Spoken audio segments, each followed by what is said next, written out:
The ballots pour in pink envelopes, and those are critical. The envelope has your signature on it. Every single signature has to be verified. It's far too much work for these people to do. They're getting all this ready for a machine. This is going to take like 30 seconds.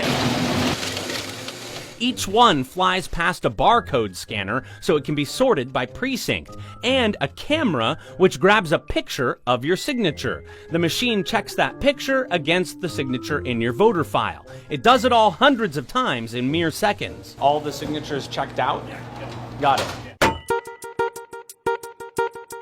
That's when human eyes get involved. Voter fraud is super rare. Problems are almost always innocent.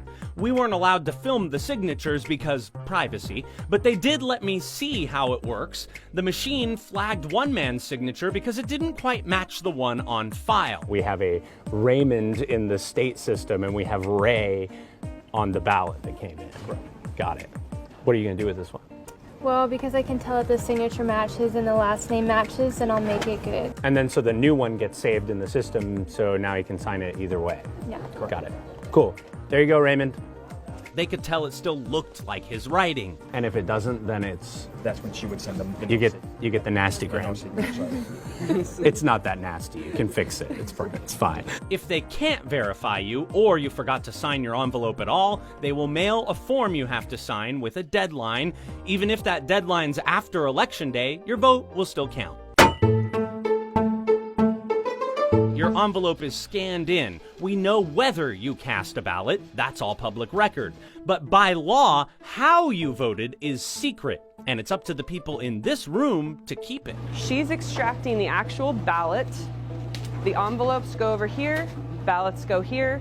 Never between shall they meet again. You need to understand there is nothing on the ballot that can be linked back to you. No serial number, no code for your name, nothing. You'd have to look at the pink envelope and the ballot together to see how you voted. To prevent that, nobody is allowed to be alone with a ballot in this building, ever. Once they separate your ballot from that envelope, the link is broken. Anybody who got their hands on a pile of the ballots wouldn't be able to tell yours from your neighbor's. If I barged in here and said, I need you to find my ballot. You're out of luck. Can never do it. You're out of luck, yeah. There's no way to do it. There's no way to do it. Got it. There's nothing in a computer system that shows the way you voted. It's not there. Your ballot is anonymous. They do keep the envelopes because it's fine to vote early, but not to vote often. If you vote a second time, the Secretary of State can come after you. There's no nice way to put this. Some of y'all are messy voters, and that's why there's a whole room full of people for quality control. This one has coffee stains across the side of it. Coffee is public enemy number one around here, but they also see peanut butter and jelly, and then there's the precious creatives. You'd be surprised how many people doodle on those lines. People, knock it off. The scanning machines are super sensitive. If you turn in a ballot that has stains or doodles on it, these folks have to print out a blank one, and a two-person team has to copy all your votes by hand so the scanners can read them. These machines do all the counting as long as you make a halfway decent mark in the bubble you meant to and you leave the others alone.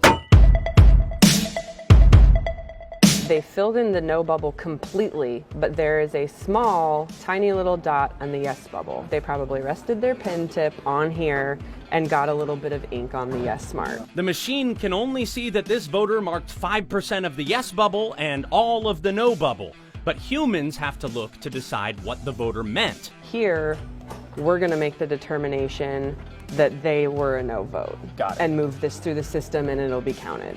Sometimes voters just change their minds. Eraser marks. The machine sees it all, and people double check. These scanners extract all the votes from all the ballots and save that data, but nobody's allowed to hit enter to add it all up until after the polls close. All of the actual results come out of this room. Yes. And this system is not connected to any network. The IT people call that an air gap. Hackers can't connect to this system over the internet because it's not on the internet. You can't tamper with it unless you physically enter the building. And even then, they keep a hard copy of the ballots locked away for a couple of years. They also audit a sample of them after election night to make sure the machine results got it right. Let us know what you're thinking in the comments. If you've got a tip or a story idea, shoot me a note, and don't forget to subscribe.